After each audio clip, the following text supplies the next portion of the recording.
ठेव वर्धिष्णू विश्ववंदिता सहस्रुनो शिवशेषा मुद्रा भद्राय राजते.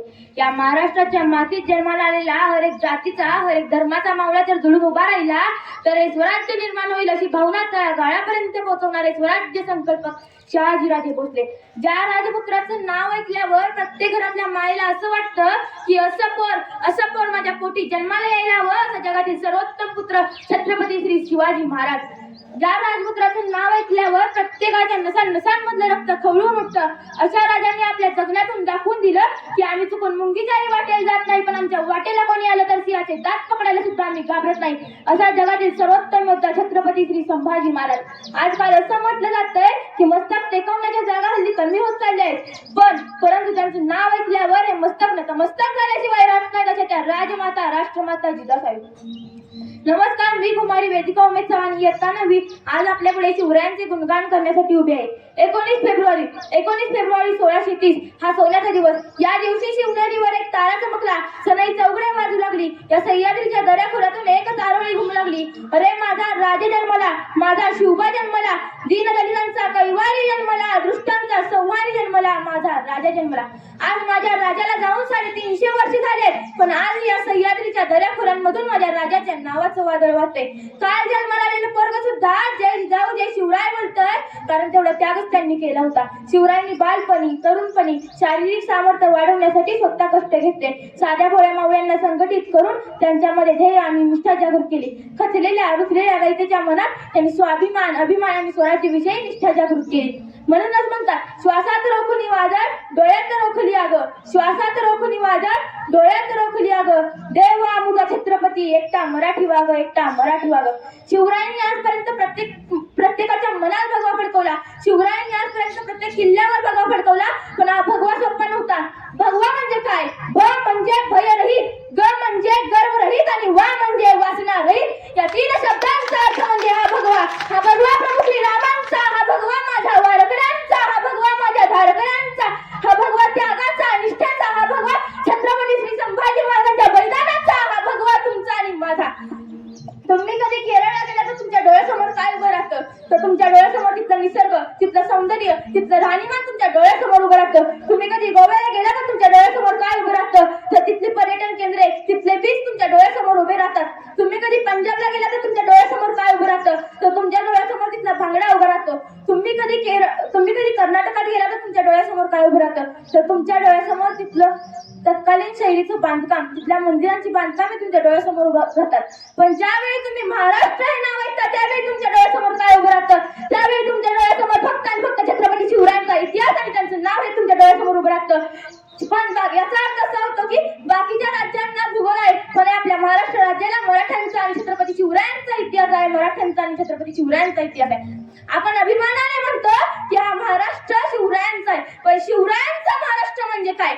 तुमच्या गळ्यातील माळ म्हणजे महाराष्ट्र, स्त्रीचं कुंकुमाने भरलेलं कपाळ म्हणजे महाराष्ट्र, तुमच्या कायम आठवणीतील आभाळ म्हणजे महाराष्ट्र, कर्तृत्वाच्या सरीनं हिरवागार झालेला रानमाळ म्हणजे महाराष्ट्र, जगद्गुरु संत तुकोबाराय यांच्या अभंगातील टाळ म्हणजे महाराष्ट्र, तुमचा आमचा प्राण म्हणजे हा महाराष्ट्र. ज्यांना आपल्या महाराष्ट्राबद्दल अभिमान वाटत नाही त्यांना जाऊन सांगा या महाराष्ट्राचा इतिहास कोणी ऐऱ्या गैऱ्याने लिहिला नाहीये. या महाराष्ट्राचा इतिहास दिलाय शाहिरांच्या डफांनी, घोड्यांच्या टाफांनी, ढगांच्या गडगडाटीनं, डोंगराच्या हिरव्या पिवळ्या शाईनं आणि सह्याद्रीच्या नदीने. सुखानं मरतो म्हणून घोडखिंडीची पावनखिंड करणारे बाजीप्रभू काय? या महाराष्ट्राच्या मातीसाठी मरण पावणारे तानाजी मालुसरे काय? या महाराष्ट्राच्या मातीत शत्रूलाही पाण्यामध्ये दिसणारे संताजी धनाजी काय? हा या महाराष्ट्राचा इतिहास आहे. आपण आपल्या तरुण पिढीला समजावून सांगितलं पाहिजे की या सगळ्या महाराष्ट्राच्या मातीमध्ये जगद्गुरु संत तुकोबारायांनी ज्ञानोबारायांनी जसं संपूर्ण जगाला समजावून सांगितलं की चालायचं कसं, वागायचं कसं, बोलायचं कसं, आजच्या तरुण पिढीला सांगावं लागतं की छत्रपती शिवरायांनी या महाराष्ट्रासाठी आपला प्राण अर्पण केलाय. आता तुम्हाला जीव द्यायचीही गरज नाहीये. त्या कित्येक मावळ्यांनी या महाराष्ट्रासाठी आपल्या रक्ताचा अभिषेक घातलाय. आता तुम्हाला रक्त सांडायचीही गरज नाहीये. हे आपल्या तरुण पिढीला समजावून सांगितलं पाहिजे. पण या सर्वांच्या बलिदानाची जाणीव आपल्याला असायला हवी. बलिदानाची जाणीव ठेवण्याचे मार्ग कोणते?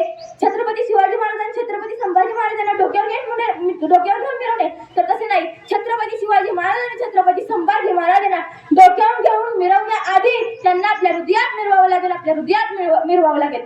तुम्हाला एक गोष्ट माहिती का? एक 12 वर्षाचं पोरग बाहेरच्या राष्ट्रातून महाराष्ट्रात आलं 350 वर्षापूर्वी आलं. एका शेतकऱ्याला भेटलं आणि म्हणालं, असा कोणी माणूस आहे का जो लोक कल्याणकारी काम करतो, जो रयतेचं काम करतो, असा कोणी माणूस आहे का? शेतकरी म्हणाला, आहे, असा एक माणूस आहे. काय नाव आहे त्याचं दादा? त्याचं नाव शिवाजी राजा. बरं का? कुठे राहतो हा राजा? आमचा राजा रायगडावरती राहतो. फक्त त्या 12 वर्षाच्या पोरानं विचारलं, फक्त मला एकदा शिवरायांना भेटायचंय. कसा दिसतोय राजा? कसा चालतोय राजा? त्या राजाची वाणी कशी आहे? कसा आहे राजा? ज्या राजाचं नाव घेतल्यावर तुमच्या आणि माझ्या अंगावर काटा आलाय, कसा आहे राजा? शेतकरी म्हणाला, तुला जर शिवरायांना भेटायचं असेल तर तुला रायगडावरती जावं लागेल. ते 12 वर्षाचं पोरगं डोंगर दऱ्यात न कडे कपारीत न रायगडाच्या पायथ्याशी गेलं. रायगडाच्या पायथ्याशी होते महाराजांचे सेनापती. ते पोरगं सेनापतींना म्हणालं, सेनापती, मला फक्त एकदा शिवरायांना भेटायचंय. कसा दिसतोय राजा हे मला बघायचंय. सेनापती म्हणाले, तुला शिवरायांना भेटायचंय? काय करतोस रे तू? काय नाही जी, मी कविता गाणं लिहितो. त्या सेनापती म्हणाले, मग शिवरायांना सुंदर असं एखादं गाणं लिहिलं असतीलच की?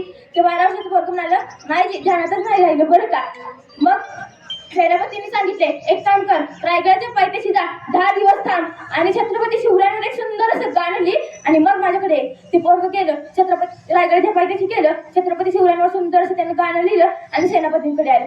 सेनापती, लिहिलंय बरं का? छत्रपती शिवरायांवर मी सुंदर असं गाणं लिहिले.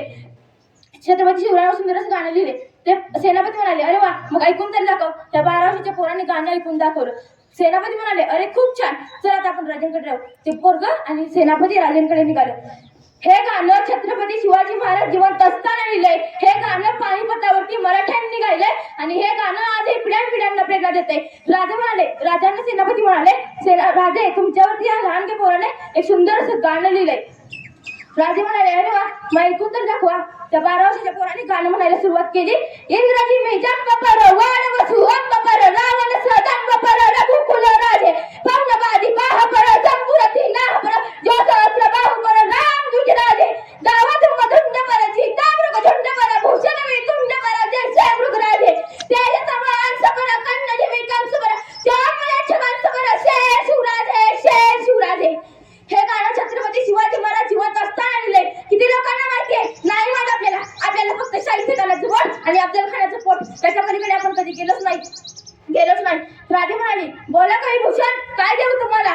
कविभूषण म्हणाले, राजे, हिरे माणिक मोती याहीपेक्षा छत्रपती शिवाजी महाराज ही आमची खरी संपत्ती आहे. काय मागून मागितलं आणि काय नाही दिलं राजांनी? विश्वास दिला या जनसामान्य माणसांना आणि हा जनतेचा राजा, सर्वांचा विश्वास छत्रपती श्री शिवाजी महाराजांनी 3 एप्रिल 1680 रोजी रायगडाचा शेवटचा श्वास घेतला.